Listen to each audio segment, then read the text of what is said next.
This is Capturing Light, episode number 163, with Rick Joaquim, SASC. Welcome to Capturing Light, a director of photographers podcast, spotlighting cinematography tips, tools, and techniques, inspiring and educating filmmakers like you so you can illuminate your vision. And now, your host, Les Gaddis.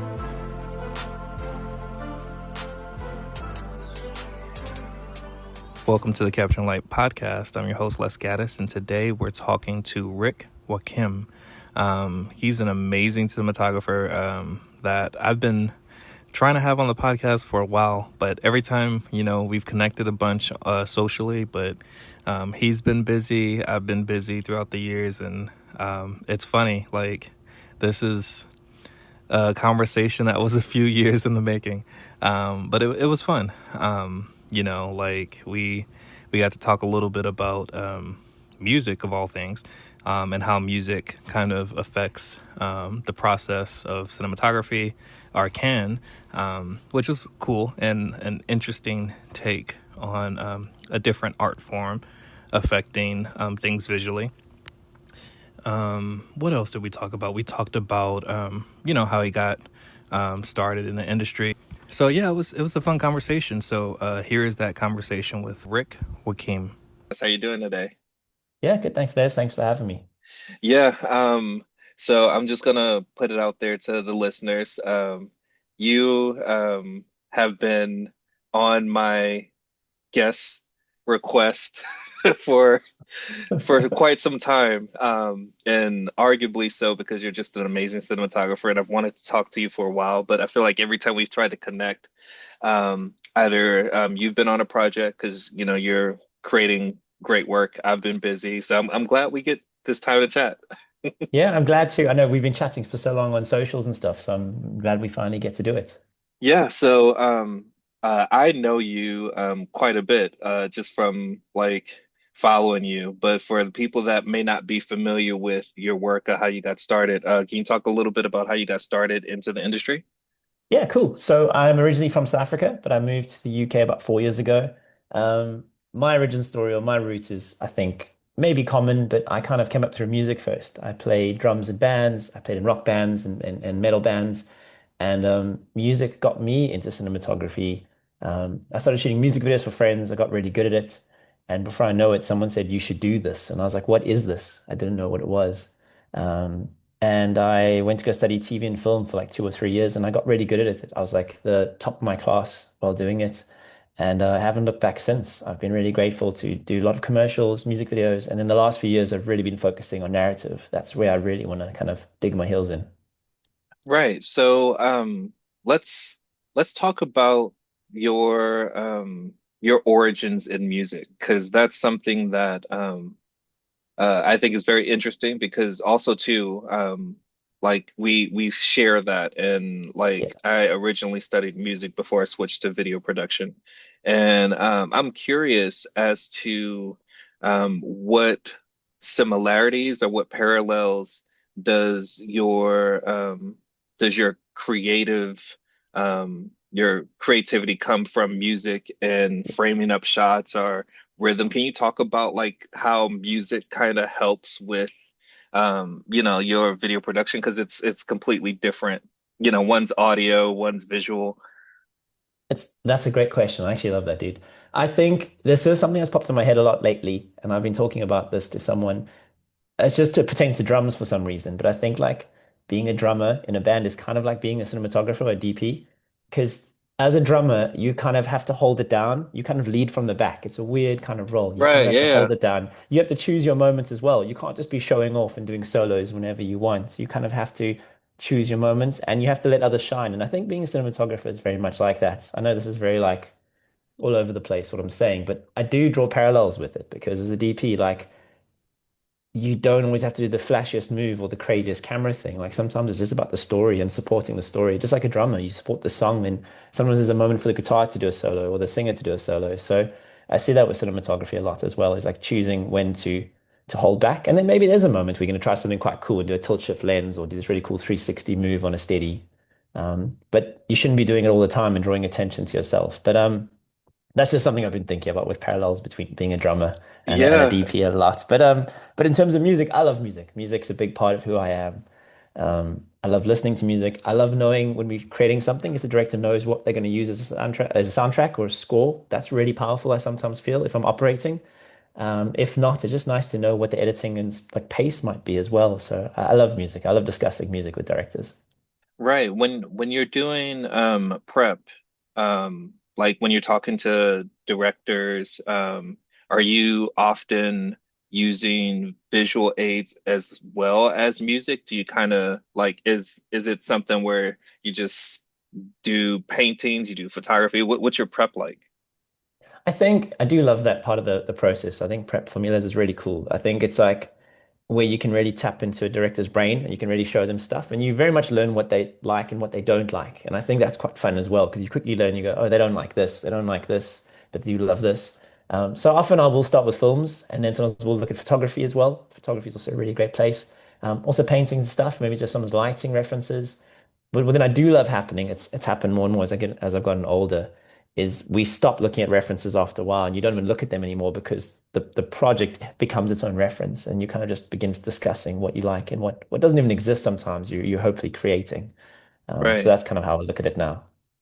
Cool. No, that's awesome. And as far as kind of your progression from starting in music and doing music videos, which are highly stylized, Mm. usually, and uh, then kind of going into like commercial and narrative, could you speak a little bit about like that transition from something, that might be a little bit more free flowing, like a music Mm. video to your experience now in like the narrative space?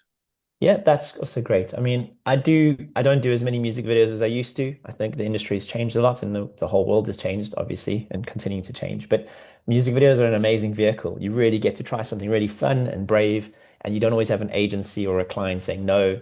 No one's saying it's too dark, it's too moody.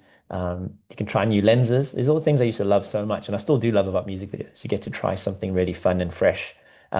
Where sometimes and another thing as well, you can make mistakes a lot more in Hmm. music videos and you can just hide behind them. You can cut to a different shot. Whereas as you progress or get to other kind of areas, like for example, narrative, there's not many things you can hide behind. If it's two people across from a table, there's no hiding behind that. That's two people talking. You can cut between it, you can do a oneer, you can decide how you handle it. But I think music videos are an amazing vehicle when you're younger and you're growing up. And I don't know, just a fun place to be free and just test stuff. So I do love that.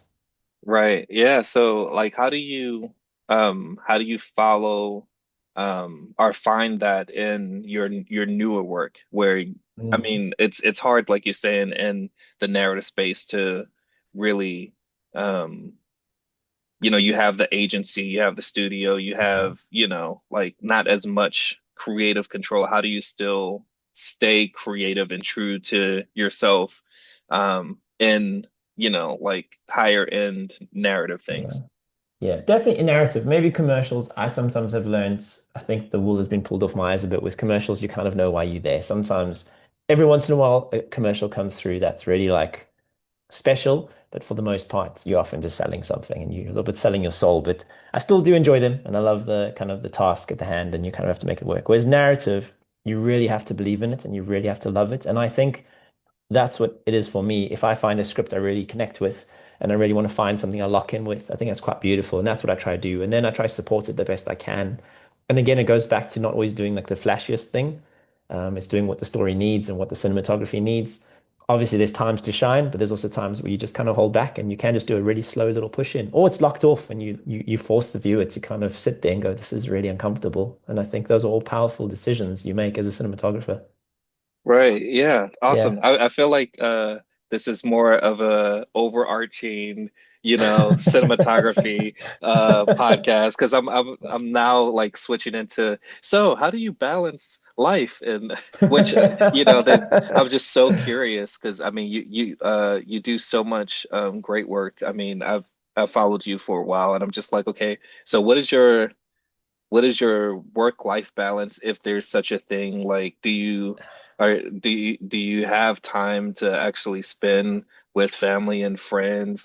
Like, for people that might just be starting out and want to do cinematography at a higher level, what does that look like from, a day in the life of, or a week in the life of, or even a year?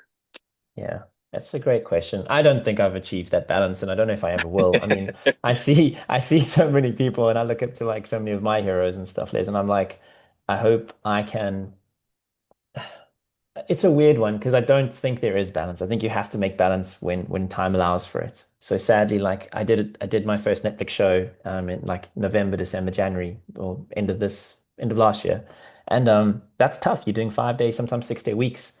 There's no time Hmm. for balance there. So you kind of have to try and make balance once you finish up a project and then be really like disciplined with yourself and give your partner time or give your family time and choose to switch off and not beat yourself up because I'm quite like I love being busy. I think you're the same as me. I love what we do. It's an honor to do what we do, but you sometimes also feel guilty when you're not busy and you feel like you should be busy. And I'm really trying to practice that and work on that in my own life and go, I need to learn to like switch off sometimes. And I'm still working on that. And I think it'll be like a eternal kind of exercise I'll be working on forever. Right. Yeah, Yeah. no, that's interesting. I had a conversation with Michael Goy, and we were talking, and I asked him a very similar question about like work-life balance.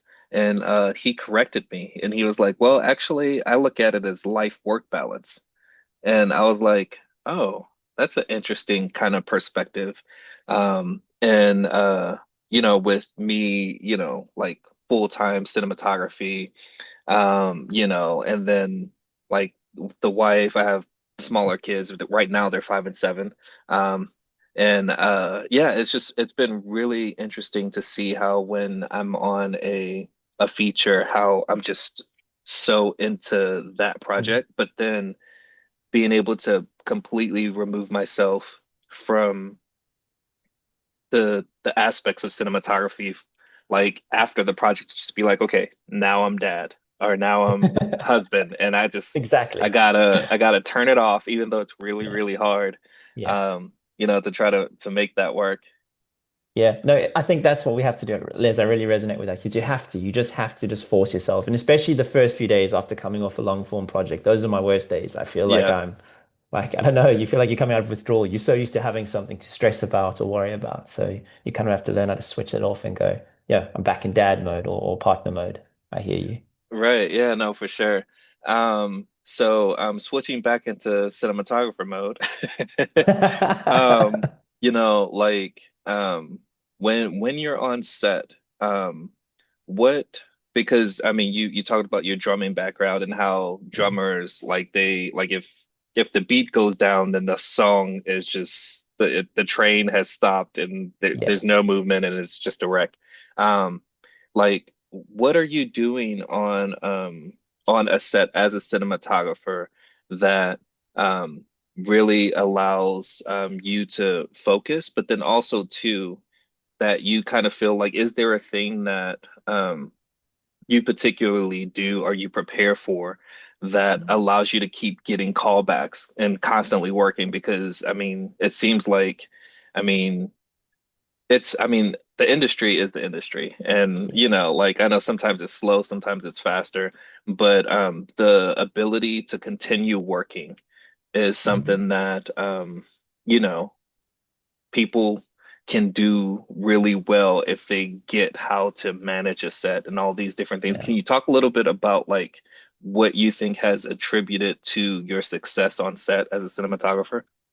Well, thank you for that. I guess it's again, just to answer the first part, what helps me get onto set or just helps me kind of like work well on set is just choosing the best people as well and choosing people I really enjoy but also trust. So I don't have to micromanage and I don't want to micromanage. I'm choosing the best crew I can so I can lean on them and then they can put out the small fires that I don't have to always kind of be overarching and speaking about that stuff. But I think something for me, like Les, is like just being a nice person, being good and like being like so obviously being good at what you do is almost a given now. But just being good and treating people with respect, I think that is quite important. And I think people remember how you made them feel. And I think I'm hoping that that's kind of what maybe kind of helps and puts it forward, I guess. Because when I was younger, I've seen some toxic kind of events or things on set. And I just always made a promise to myself to never ever want to behave like that or see that on sets I have control over. So those Right. are some things. Yeah, those are things I look at. I've seen people throw stuff at people when I was younger and I was too scared to say anything because you're Yeah. just too scared you're gonna get fired. Right. So I just think I kind of squash those things. And if you see anything toxic or kind of weird, you just call it out very quickly. And yeah. Right. Yeah, no, that's interesting. And the fact that you said people remember how you make them feel, Mm, that is a statement that holds true on set and to audiences when you're communicating something through visual language, and the audience really resonates with mhm. something that they see and feel.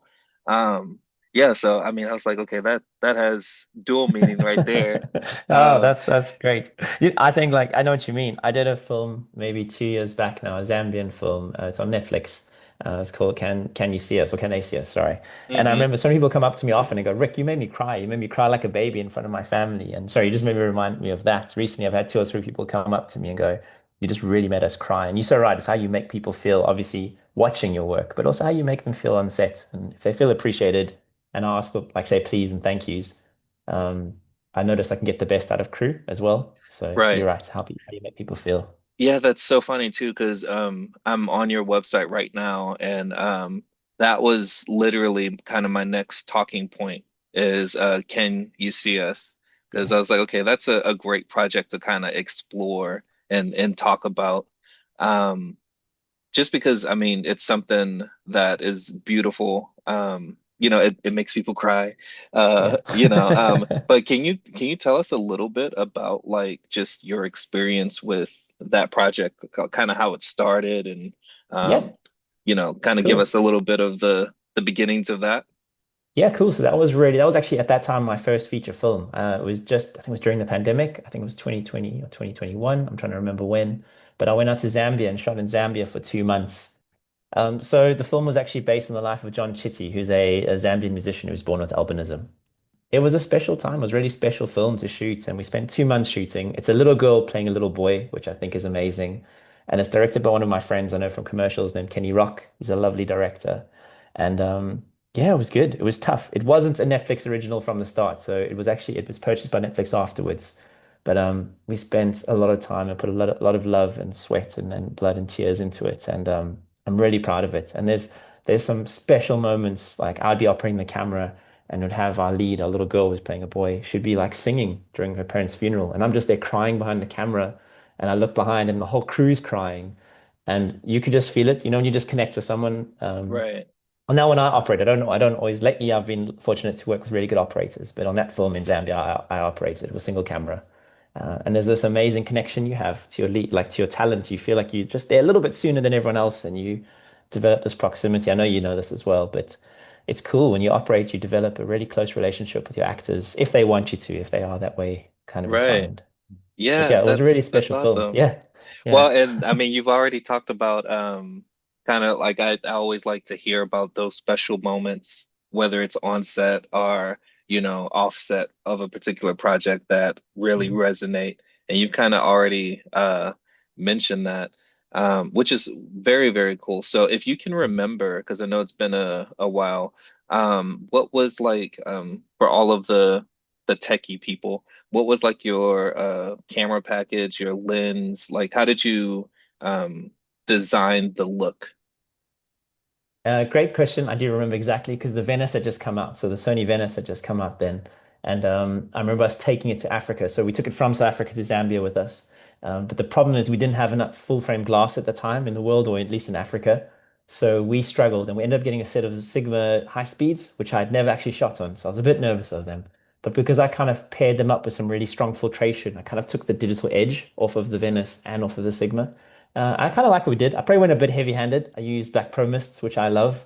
I've Hmm. definitely calmed down on Pro Mists now. I probably lean more towards like glimmer glass or other filters now. But Yeah, it was cool to shoot large format. Large format or full frame was a look for us, and I love that. I shot like a lot of stuff at T2 or 2.8, and having that fall off and that it really played into our story. And a lot of it was handheld. right. That's Yeah, awesome. yeah, it Cool. was cool. It Yeah. was cool. Like I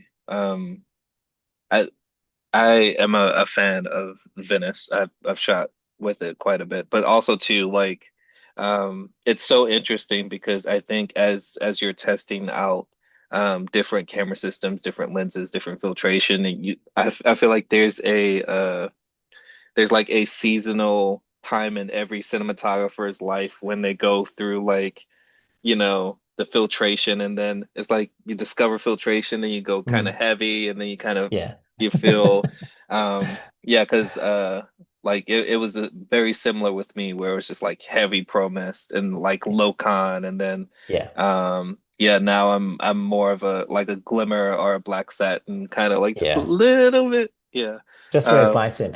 And I think, and normally I wouldn't have gone that heavy, but because I was kind of cornered into shooting with such sharp lenses, I kind of right, had to. Because I'm a huge like vintage fan. I love old lenses. I love like old Zeiss super speeds, or I have a set of Lomo super speeds, but they're not full frame.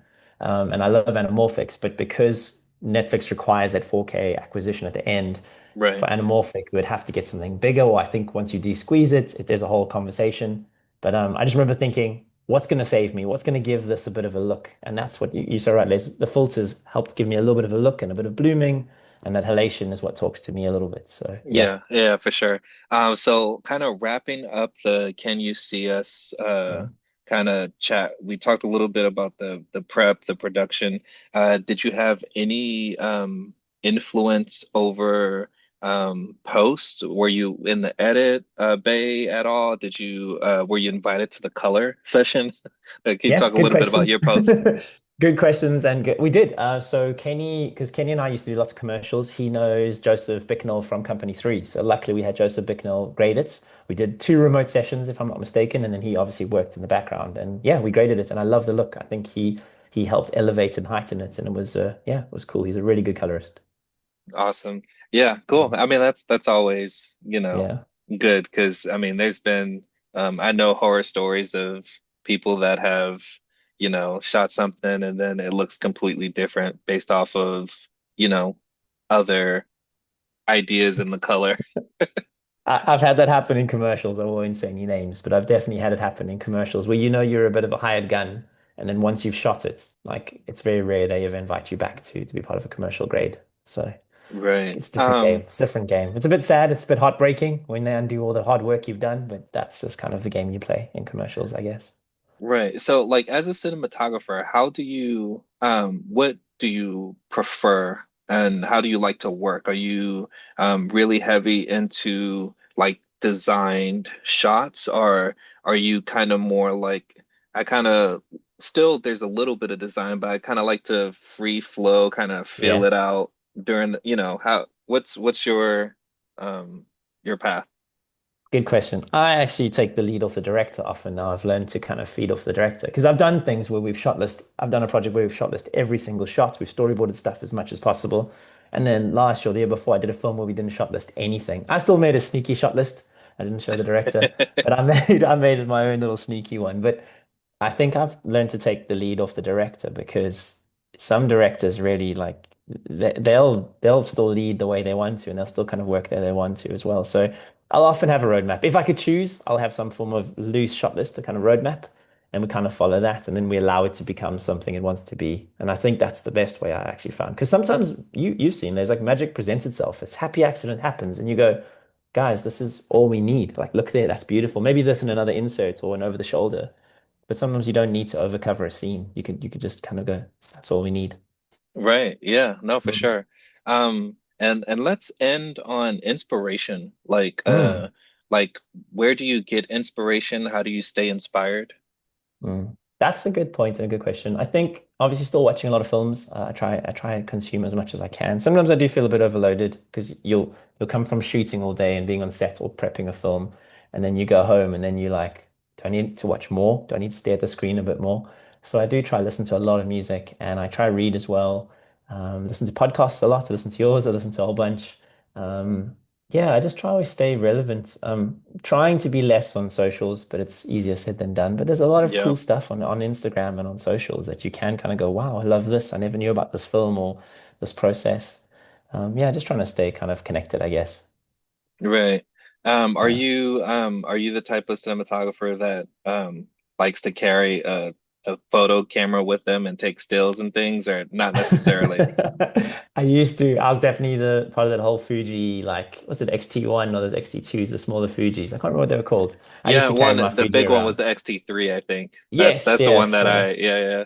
yeah. I had the smaller little brown Fuji. I still do have it. I shoot black and white on it, but it's not, it's just digital. It's just a digital Fuji. Like, I don't, what started happening at one point as well is I would also try to always get the most beautiful frame every day. I love street photography. I used to do a lot of street stuff, and it's really fun. When I first moved to London, it's so exciting. When you move to a new city, you're seeing this new place in a new way, and I was finding myself taking a lot of stills. Um, but I think then also realized on scouts and recce's, instead of me being present, I'm trying to take a beautiful still of this dog Yeah, standing on a street corner. So I've had to right. stop taking it to to scouts. Yeah, yeah, that's so interesting. And it's all about, quote unquote balance. Because Yeah. I've found myself doing the same thing where um, like I like carrying a camera with me, but then also too, I always remind myself that like sometimes when you go to concerts and you see nothing but iPhones in the Yeah. audience and everybody's just recording and there's no one in the moment just taking in the music or the performance. And you're like, man, where did being in the moment kind of lose its gravitas? No, I agree. Being present and just experiencing the show as opposed to rolling on a video on your phone you'll probably never watch again because it'll sound terrible. Right, yeah, that's awesome. Yeah. Last question that I have is for anyone that might be just starting out and see your work and think, hey, I really want to give this a go at being a cinematographer. What advice would you give to that person as far as like them just starting out? When people do ask me this question, I'm going to probably say the same thing I do. Like, I think just shoot as much as you can. I know people say that, but it is true. Like, you can watch as much stuff as you want, you can listen to as much stuff as you want, but until you're the one making the decisions and making the mistakes, I find that worked really well for me. I kept learning the hard way. I go, oh, damn, I should watch out for windows next time, or watch out for this, or watch out for ceilings. And you learn to watch out for stuff. So I would say shoot as much as you can, be it music videos or passion projects, just shoot some stuff. Awesome. And where is the best place for people to keep up with what you're doing and find you? Probably on my website or my Instagram. So it's Rick Joaquim. So it's at Rick Joaquim on Instagram. And I probably post there. I post some stories there every once in a while or post some new work up there. Awesome. Rick, Cool. thanks. I appreciate Cool. you. This was fun. Cool. Thanks, Liz. Thanks so much, man. This was great. It was cool to chat. So again, I want to thank Rick for coming on the Capture and Light podcast. Be sure to follow him on Instagram. Keep up with what he's doing. Go to his website. If you have any questions for me, feel free to reach out to me. Best place would probably be Instagram because I feel like I'd see that the fastest at Les Gaddis. You can also go to captureandlightpodcast.com for the show notes. Yeah, it's I've been doing some really interesting things, like building and changing up my personal website, which is lesgaddis.com. That also has a link to the podcast, so you can listen to all the episodes. I know in previous podcasts, long time ago in a far place away, I was talking about the community. There's a link there to join the community, direct the photography. There's a Discord. So like if you want to keep an ongoing conversation, then go to lesgaddis.com, find the community button, join the Discord, and ask me a question. Let's talk.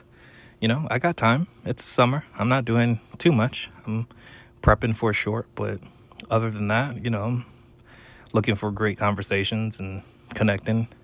So, yeah, like, I think that's all I got for now. Yeah, what a great episode, especially if this is your first time listening. This was a good one. Interesting for sure. Thank you so much, and I will catch you in the next episode of Capturing Light. Thanks for listening to Capturing Light with Les Gaddis, a Director of Photographers podcast. Inspiring and educating filmmakers like you so you can illuminate your vision. a Gaddis Visuals production.